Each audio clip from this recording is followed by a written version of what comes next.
नमस्कार दोस्तों, आपका अपने YouTube चैनल एग्जाम नाम पर स्वागत है। विद्यार्थियों, एक बार फिर अपन मिल रहे हैं। फिर क्लास चल रही है। क्लासें चलती रहेंगी, जारी रहेंगी। आप संघर्ष करते रहिए, बरोबर संघर्ष करिए। प्रत्येक क्लास को आसानी से सुनिए और दिमाग में उतारिए। कोई समस्या हो तो हमें कमेंट्स करिए, हमें बताइए, हम आपकी पूरी मदद करेंगे। अब अपना अगला टॉपिक कौन सा है? Alternating current, single phase AC theory. पहले अपन ने पढ़ा है डीसी थ्योरी। एसी क्या होती है? एसी अल्टरनेट की वह राशि, किसी अल्टरनेटिंग मात्रा की वह राशि जिसका मान और दिशा नियत दर पर परिवर्तित होए। नियत दर पर परिवर्तित होए वह अल्टरनेटिंग करंट कहलाता है, एसी करंट कहलाता है। बाकी डीसी हमेशा सीधी रहती है, प्रत्यक्ष वो कभी भी नहीं बदलती। ये इसका टोटल मान गिना जाएगा तो शून्य ही आएगा। अब एसी के प्रकार, डीसी भी 3 प्रकार की होती थी, पेवर, स्मूथ और पल्सेटिंग। अब एसी भी 3 प्रकार, sine wave, square wave, sawtooth wave. जा तरंग, वर्ग तरंग, साटूथ आरी के दाते के। ये 0 से स्टार्ट हुई, 90 डिग्री पे उच्चतम मान पर पहुंची करंट, फिर वापस आ गए 0 पे न्यूनतम, फिर ये माइनस में उच्चतम मान पे पहुंचा, फिर ये 0। तो ये पूरा एक जो हो चक्कर बन रहा है, ये क्या कहलाता है? साइकिल कहलाता है। एक चक्कर, इसको साइकिल। अल्टरनेटिंग मात्रा का संपूर्ण परिवर्तन एक चक्र कहलाता है। स्क्वायर वर्गाकार रूप में, साटूथ आरी के दाते। 3 प्रकार की होती है। फ्रीक्वेंसी, फ्रीक्वेंसी किसे कहते हैं? 1 सेकंड में पूर्ण किए गए चक्रों की संख्या क्या कहलाती है? फ्रीक्वेंसी कहलाती है। इसको इकाई आवृत्ति होती है हर्ट्ज। मानक रूप से अपनी फ्रीक्वेंसी 50 हर्ट्ज प्लस माइनस, जिसमें 3% भी हो सकता है, 47 या 53। ये मानक अपना है ISI के अनुसार। पीरियोडिक टाइम, पीरियोडिक टाइम की एक साइकिल का जो संपूर्ण परिवर्तन होता है जितने समय में, वो उसकी समयावधि कहलाती है। T = 1/f, ये ज्ञात। एम्पलीट्यूड, एम्पलीट्यूड क्या है? उसका किसी भी क्षण, तात्कालिक क्षण, उसका लिया गया मान क्या कहलाता है? एम्पलीट्यूड वैल्यू कहलाता है। एवरेज वैल्यू, औसत मान। फॉर्म फैक्टर, पीक फैक्टर और RMS, ये चारों अपने इसी में आएंगे। RMS मानो रूट मीन स्क्वायर, शॉर्टकट रूप है इसका RMS, वर्गमूल मान मत, कि अलग अलग मान के वर्गमूल जोड़कर उनका औसत मान निकालने पर RMS मान कहलाता है। इसका मान होता है 0.707। एवरेज वैल्यू, औसत मान, कि आधी साइकिल के मानों को जोड़कर एक साइकिल में उनका औसत मान निकाला जाता है वोल्टेज करंट का, वो औसत वैल्यू कहलाता है। इसका मान होता है 0.737। पीक फैक्टर और फॉर्म फैक्टर, फॉर्म फैक्टर रूप गुणांक, आवृत्ति गुणांक, पीक फैक्टर उच्चतम गुणांक, शिखर गुणांक। फॉर्म फैक्टर होता है RMS मान और औसत मान का अनुपात, फॉर्म फैक्टर कहलाता है। इसका मान होता है 1.11। अब पीक फैक्टर, शिखर मान, जिसको अपन क्या बोल सकते हैं? उच्चतम मान बोल सकते हैं। ये मैक्सिमम मान और RMS मान का अनुपात होता है। इसका मान होता है 1.414 होता है। अब अगला है इंस्टेंट वैल्यू। साइकिल के किसी भी क्षण लिया गया मान तात्कालिक मान कहलाता है।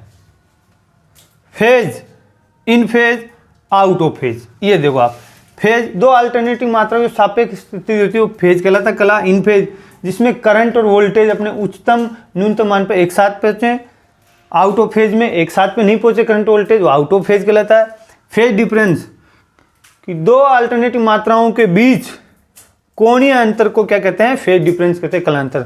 और जो बनने वाला जो कोण होता है उसको फेज कोण कहते हैं। अब लीडिंग करंट और लैगिंग करंट। लीडिंग करंट हमेशा कैपेसिटिव सर्किट में पाया जाता है। इसमें क्या होता है?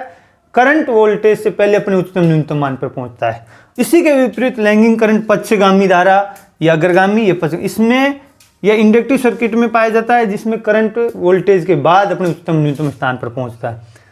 इंडक्टेंस, प्रेरकत्व, कि किसी कॉइल का वह गुण जिसके कारण उसमें वोल्टेज उत्पन्न होती है, उसका प्रेरकत्व कहलाता है। इसकी इकाई हेनरी होती है, जिसे एच से दर्शाया जाता है और इसको एल से दर्शाया।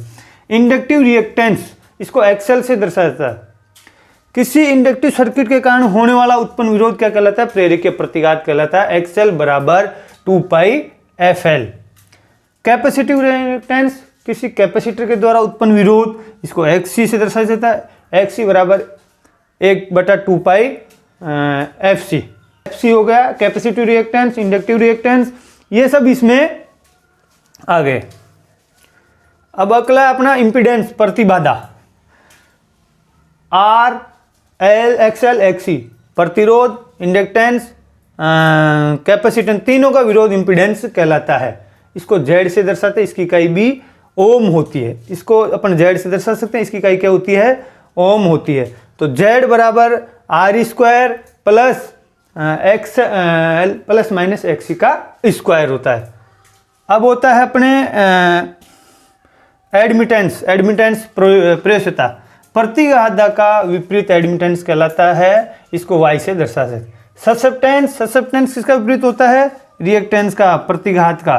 प्रतिघात किसे कहते हैं? AC का संपूर्ण विरोध प्रतिघात कहलाता है। इसका विपरीत होता है ससेप्टेंस, इसको B से दर्शाया जाता है, प्रतिघात को X से दर्शाया जाता है। अब ये तो अपने एक इसकी शब्दावली हो गई, इसमें क्या क्या होता है AC में। शॉर्टकट रूप से मैंने आपको पूरी शब्दावली बता दी है, ये इसमें पॉइंट होते हैं। अब AC परिपथ के प्रकार, जैसे DC परिपथ के प्रकार थे वैसे AC के भी 3 प्रकार से होता है। Pure capacitive, pure resistance, pure inductive. Capacitive, resistive, inductive. Pure resistive मतलब जिसमें खाली प्रतिरोध लगा हो, कैपेसिटिव में कैपेसिटर लगा हो, इंडक्टिव में इंडक्टर लगा हो। इसमें I बराबर V/R बराबर V/Z, ये तो अपने DC में पढ़ लिया।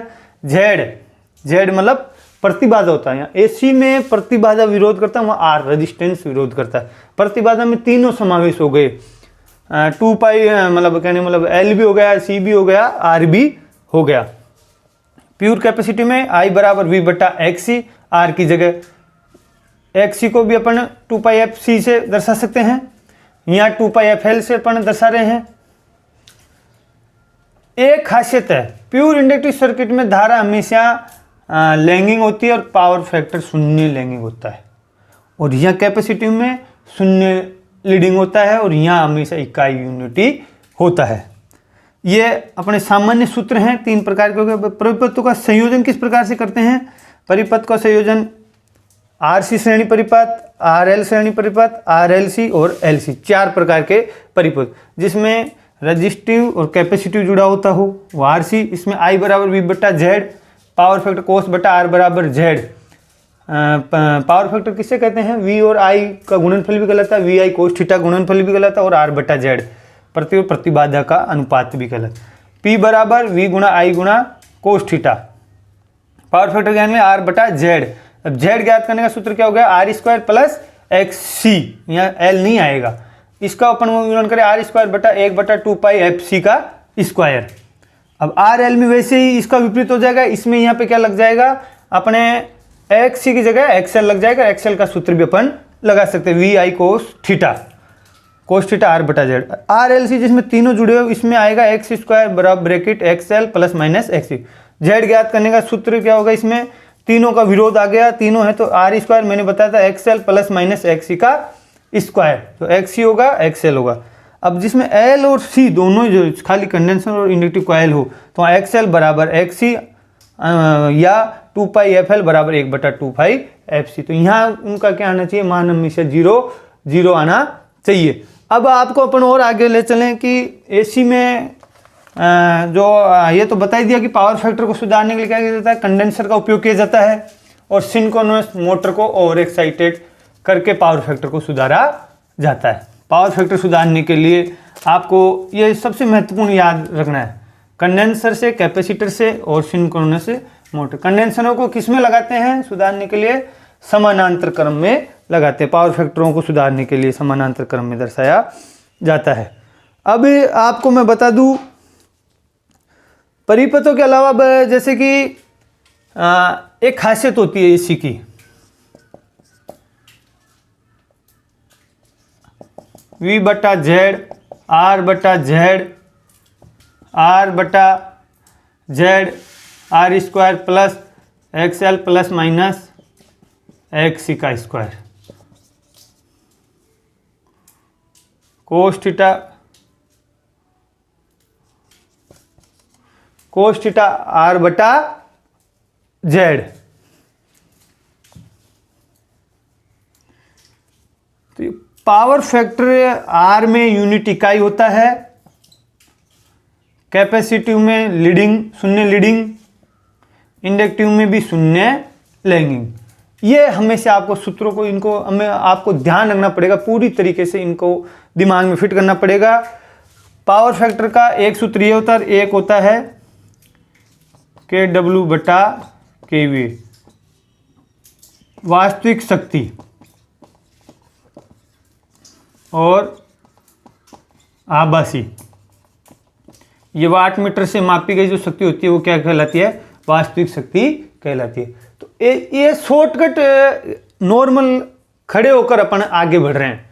एसी का विवरण पढ़ चुके, डीसी का भी विवरण पढ़ चुके, अब इनका तुलनात्मक अंतर भी अपन जानेंगे। एसी का उत्पादन 66 kV से अधिक भी किया जा सकता है, डीसी का 660 वोल्ट तक ही किया जा सकता है। डीसी की जरूरत हो तो एसी को परिवर्तन करके अपन डीसी बना सकते हैं। डीसी अपने एसी महंगी नहीं पड़ती है। लोड के लिए, पावर के लिए हमेशा एसी सप्लाई का उपयोग किया जाता है। इसका ट्रांसमिशन वगैरह सस्ता रहता है, लॉसेज भी कम होते हैं। तो ये तुलनात्मक अंतर भी अपन कर सकते हैं कि एसी और डीसी में क्या अंतर है। जैसे स्टार और डेल्टा में मैंने आपको बताया था, स्टार में क्या अंतर है, डेल्टा में क्या अंतर है। इसलिए पूरी क्लास देके हमारा पूरा सपोर्ट करें, पूरा वीडियो देखें, ताकि हमें भी आर्थिक स्थिति हमारी भी मजबूत हो तो आपको भी फायदा मिलेगा।